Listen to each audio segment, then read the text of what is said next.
Everyone, welcome back to my YouTube channel. आज हम इस वीडियो में सोर्सेज ऑफ कॉन्स्टिट्यूशन पार्ट 2 करने वाले हैं। पार्ट 1 में हमने 5 कंट्रीज़ की बात करी थी और पार्ट 2 में हम 5 कंट्रीज़ की बात करने वाले हैं। तो ये वीडियो जो है उससे छोटी होगी क्योंकि वहाँ जो था वहाँ डिटेल में बताना कुछ चीज़ ज़रूरी थी, बट यहाँ पर जो है ये चीज़ें आपको बस याद रखने वाली है जो एमसीक्यू फॉर्म में आपसे पूछ ली जाती है। तो यहाँ पर जो हम वीडियो स्टार्ट करेंगे, आज ऑस्ट्रेलिया से स्टार्ट करेंगे। चैनल पर नहीं हो तो चैनल को सब्सक्राइब कर दीजिए, बेल आइकन पर प्रेस कर दीजिए ताकि आपको इसी तरीके की इन्फॉर्मेटिव वीडियोस मिलती रहें।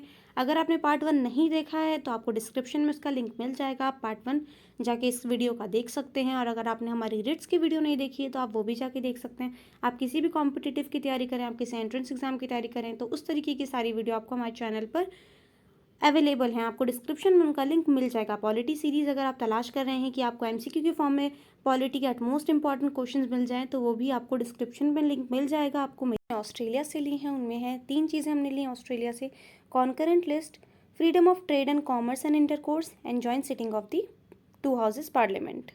तो कॉन्करेंट लिस्ट जो है वो हमारी 7th स्केड्यूल में है। स्केड्यूल 7th में जो हमारा कॉन्करेंट लिस्ट है, joint sitting of the 2 houses parliament, मतलब राज्यसभा और लोकसभा की जो जॉइंट सिटिंग होती है वो वाला प्रोविजन भी हमने ऑस्ट्रेलिया से लिया है। तो ये तीनों चीज़ याद रखना आपके लिए ज़रूरी है। Freedom of trade and commerce के और इंटरकोर्स की जो फ्रीडम होती है उसका प्रोविजन भी हमने कहाँ से लिया है, वो लिया है ऑस्ट्रेलिया से।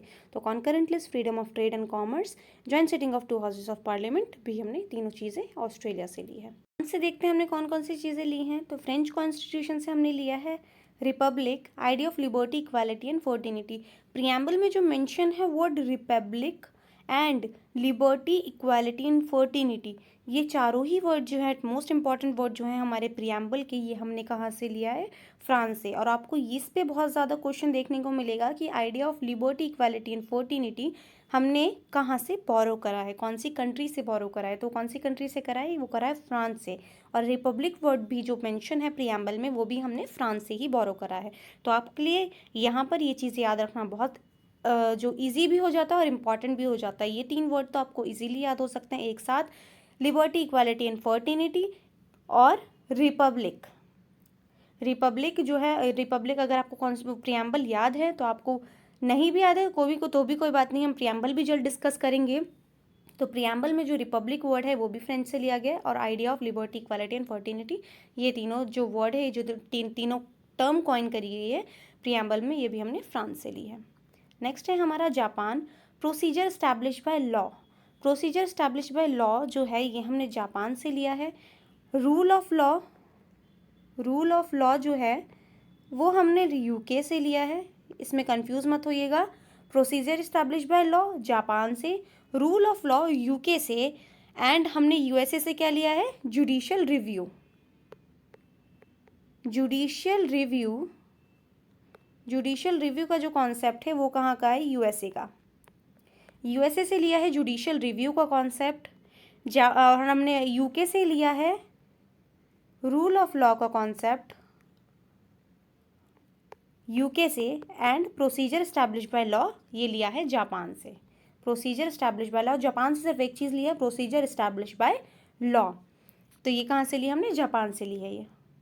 और प्रोसीजर एस्टैब्लिश बाय लॉ के लिए जो सबसे इम्पॉर्टेंट आर्टिकल है वो कौन सा आर्टिकल है, article 21। Article 21 procedure establish by law, ये इसके लिए सबसे ज़्यादा इंपॉर्टेंट आर्टिकल है, आर्टिकल 21।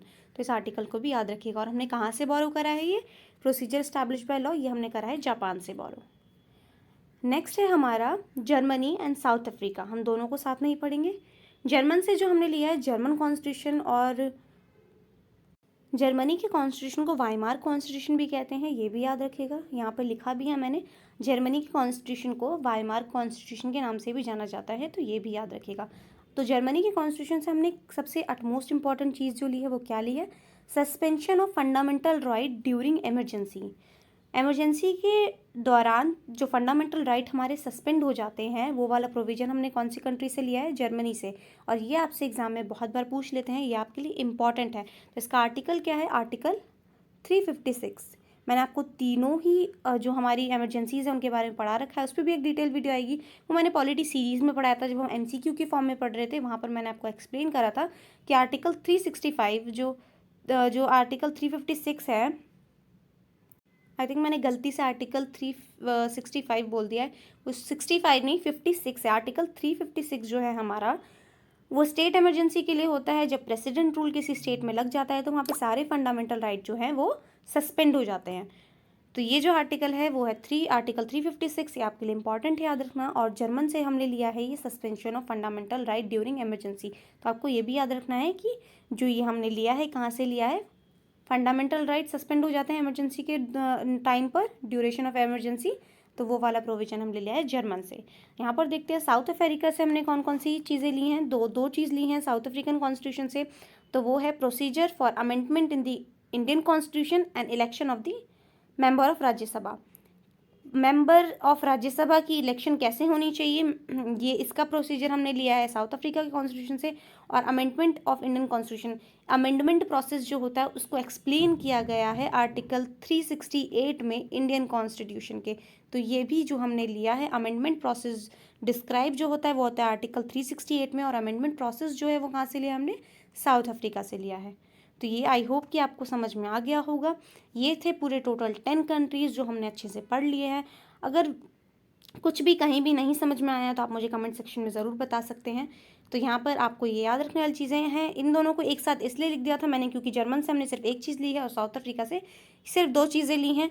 तो अलग अलग पढ़ाने का कोई फ़ायदा नहीं था, सिर्फ स्लाइड बढ़ती। तो यहाँ पर याद रखिएगा, जर्मन से लिया है suspension of fundamental right during emergency, और साउथ अफ्रीका से लिया है हमने amendment process in the Indian constitution और election of the member of Rajya Sabha.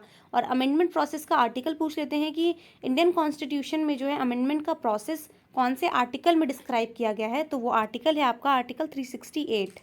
Article 368 में अमेंडमेंट प्रोसेस डिस्क्राइब किया गया है। तो इस चीज़ को याद रखिएगा। वीडियो कैसी लगी मुझे कमेंट सेक्शन में ज़रूर बताइएगा। वीडियो अच्छी लगी तो वीडियो को लाइक कर दीजिएगा। चैनल पर न्यू है तो चैनल को सब्सक्राइब कर दीजिए। मिलते हैं नेक्स्ट वीडियो में, बाय बाय।